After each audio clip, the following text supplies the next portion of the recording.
Hi everyone. So today we are going to study about something called ECG, which is also known as electrocardiography. What is it called? Electrocardiography. So there's one more thing called echocardiography. So do not get confused between the two. These are two separate things. Electrocardiography is called ECG. Echocardiography is just called echo in layman language, but ECG is not echocardiography. ECG is electrocardiography. Now, before we proceed with ECG proper, we're going to do some of the basics first, because if we don't understand the basics, it's very difficult to understand the advanced things about ECG. So, we all know that there are positive charges and then there are negative charges in the world around us. Then there are also neutral charges which have a charge of 0. That is not of our concern right now, but there are positive charges and negative charges. Okay, so whenever we make a vector, an electrical vector, we try to make the vector in a direction from the negative charge to the positive charge. This must have been taught to you in your school days or in your high school, right? So whenever we make a electrical vector, we try to direct it from the negative to the positive charge. So this vector is a very, very important thing in ECG. Okay, so this electrical vector is the direction of the charges, so negative to positive. So it goes from what? Negative to positive. Okay, so there are 4 positive charges. Oh, I'm so sorry. Yeah. So there are 4 positive charges here. So for example, I would like to say that there's a potential of, if this is point A and if this is point B, the potential of A is +4 and the potential of B is -4. Okay, just hypothetically, we are assuming. So what will be the potential difference between A and B? So VAB, which is the potential difference, okay, the potential difference, it will be essentially VA minus VB, okay, and how much will it turn out to be? +4 minus of -4, which is +8, okay, and the vector direction is upwards. Now, if the charges were the same, for example, it was positive, positive, positive, positive, positive, then what do you think the potential difference would be? So, for example, this is point A again, and this is point B. So, the potential difference here would be, you guess it. Yes, so the potential difference here would be 0, because 4 minus 4 is 0. So, what I'm trying to say is, because potential difference will be 0, we actually cannot draw a vector here. Okay, so this vector, in short, this vector is actually the direction of the potential difference. Okay, so potential difference has to be there in order for an electrical vector to be present in any particular place. Okay, or the direction of electricity is dependent upon the potential difference. That's how it goes. So after understanding these basics, we'll go to the next rule. Now, whenever we try to measure potential difference, okay, for example, this is point A and if this is point B, and we are trying to measure the potential difference between these 2 points, we attach something called the galvanometer, right? So this galvanometer it has a positive end and it has a negative end. So the positive end will be in series, so it will be in series with the negative part, and the negative end will be in series with the positive part. That's how we connect. So if we make it positive, then it will become parallel. So we want the connections to be in series. So anyways, this is not important, but yeah, so this is how the arrangement goes. So we keep a galvanometer to measure the potential difference between point A and point B. And the needle in the galvanometer will fluctuate to show what will it show? So the needle will actually show the potential difference. Okay, is this clear? Okay, now now we are going to learn how we are going to apply this concept to the heart. Okay, so the heart is a muscular structure that we all know. So the heart, it has, what do you say, a ventricle and atria. So we have two atrias,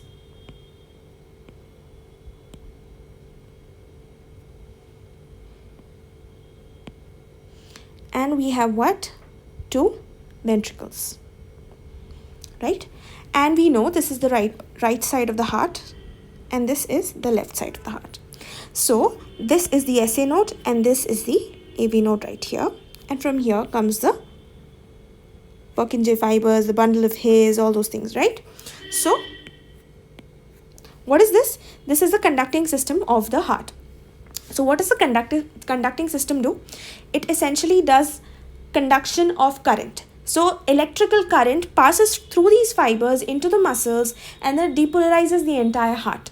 Now what is depolarization? What is repolarization? All this you have to know before watching this video, otherwise you will get confused. Okay, so in a nutshell, the membrane, a cell membrane, it has a charge.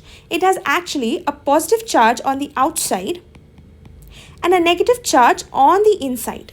Okay, so the negative charge is due to proteins, negatively charged proteins, and the positive charge outside is due to sodium ions, which are positively charged, right? So this is what is, so as I just told you in the beginning, because there's a positive charge and there's a negative charge, there has to be a potential difference between the two, right? So anyways, that is not that important. But what happens in depolarization is that the positive charge outside becomes negative, okay, and the negative charge inside becomes positive. This is due to a variety of processes which we will learn about later. Okay, so now we'll just look into the heart. For example, I take out a piece of heart. For example, I take out a piece of myocardium. Okay, so just make it a 3D image. Yeah, so when I take out a piece of myocardium, they are initially what? They are initially all positive charged outside, right? So let's make it all positive charged. Now what we will do is we'll consider this as point A and we will consider this as point B. Okay, so now we'll connect a galvanometer to these 2 points.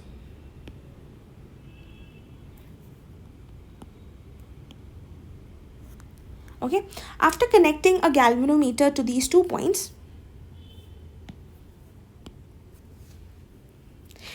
now tell me, this point is positive and this point is positive. The whole myocardium is positive right now because it is not yet depolarized. So what will be the potential difference? It is going to be 0. So the needle in the galvanometer will be in the neutral position. Do you agree with me? So the needle will be in the neutral position. But now what happens is whenever a wave of depolarization comes, what comes? A wave of depolarization. Okay, remember that this side is the negative side of the galvanometer. This is the positive side of the galvanometer. Yeah, so whenever a wave of depolarization comes, so it will start first. Oh, I'm so sorry.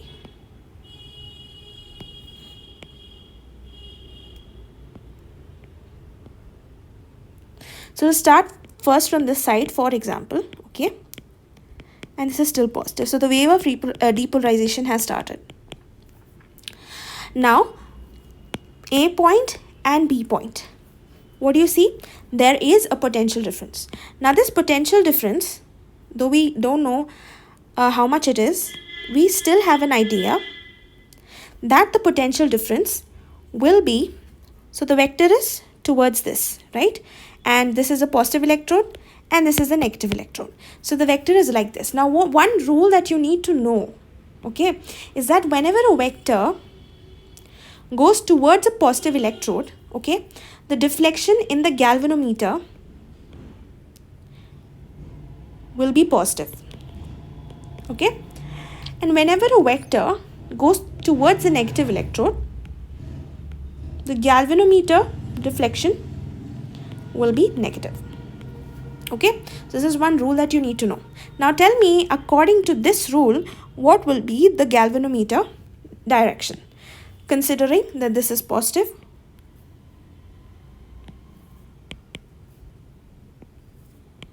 and this is negative. Now, because the vector is directed here and it is going towards a positive electrode, the deflection will be positive. So the needle will go this side, towards the positive side. Okay. Now, this is one logic. Similarly,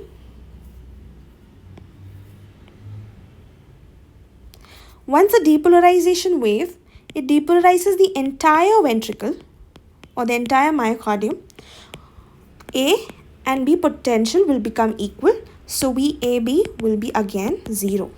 So the galvanometer, so what will happen to the galvanometer deflection? It will come to a neutral position.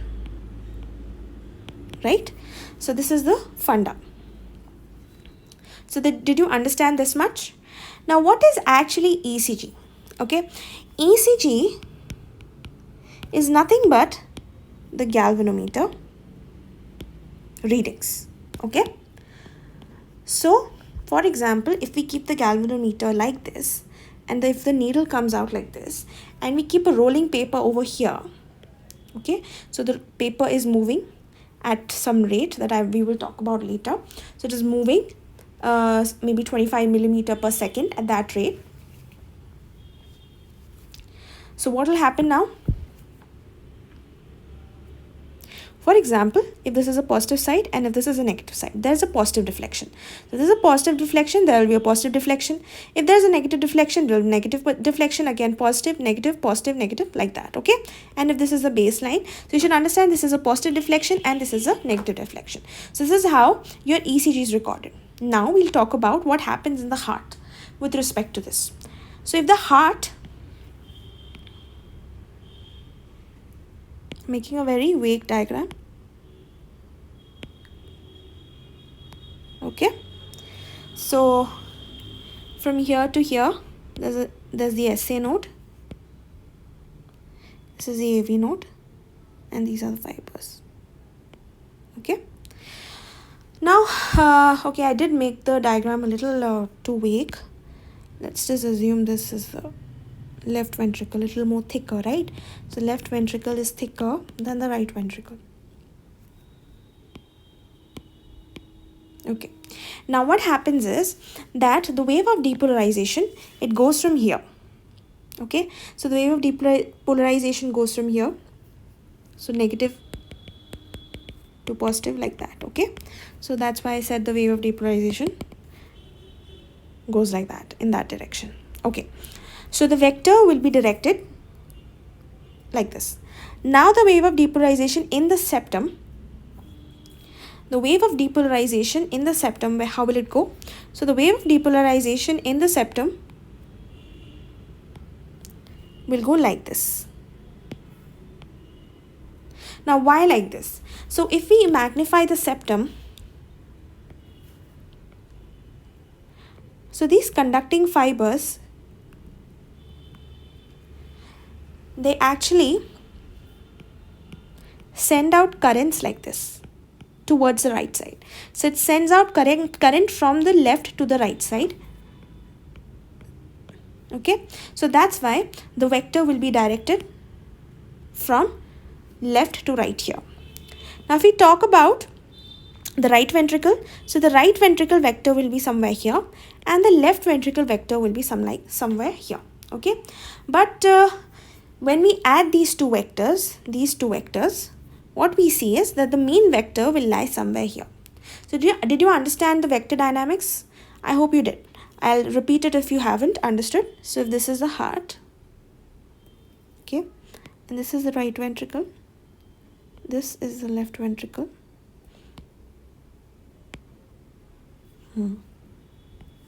this is the SA node, this is the AV node, bundle of his Purkinje fibers, right? So what happens is depolarization wave will be denoted with a white arrow. Okay, so from here to here, from the SA node to the AV node, this is the vector. Okay, and then through the septum, the current will travel. Okay, through the septum the current will travel, and it will depolarize which part? The left atrium. This is the right atrium. So through the septum it will go. Now here, as we all know, there is an annulus. What is that? There is an annulus which separates the atria from the ventricle. Now the point about the annulus is that the annulus is completely insulation. It's a insulating material. So it won't let the current pass from atria to the ventricle. So the only medium for the current to pass from the atria to the ventricle is your AV node. Okay, so that's why do not expect current to pass through this medium. Okay, it won't pass. It will only pass through the AV node. Through the AV node, so the current now will enter the septum. Now I just told you in a magnified image that in the septum, the bundle of his will depolarize from which side to which side? The left to the right side. So because the depolarization goes from the left to the right side, the vector will be from the left to the right side. You must have seen that I have made the vector a small vector because the septum is little. This little myocardium is there in the septum compared to the ventricular free wall. So that's why we will make a smaller vector. Now, when we talk about the right ventricle vector, because the depolarization goes from the endocardium to the epicardium. So depolarization wave goes from the endocardium to the epicardium. So therefore the vector will be directed like this. And for left ventricle, it will be like this, but it will be much larger. Why is the left ventricular vector much larger? Because left ventricle is much thicker than the right ventricle. So there is more myocardium getting depolarized, that therefore the vector will be stronger over there. But why do we take out the mean vector? Because we will consider in an ECG the ventricle as a whole. So the mean vector will be somewhere in the middle. Okay, so now that depends from person to person. If somebody has a too much overtly thickened ventricle, for example, if the ventricle gets thickened for some reason, the mean vector will be more towards the left ventricle. Okay, now if somebody's right ventricle is thickened too much, okay, so the mean will be again towards the right ventricle. So it will depend from person to person, but usually the vector is directed leftward, the mean vector. So this is the mean vector. Okay, so this is about the vectors. We will continue from here tomorrow.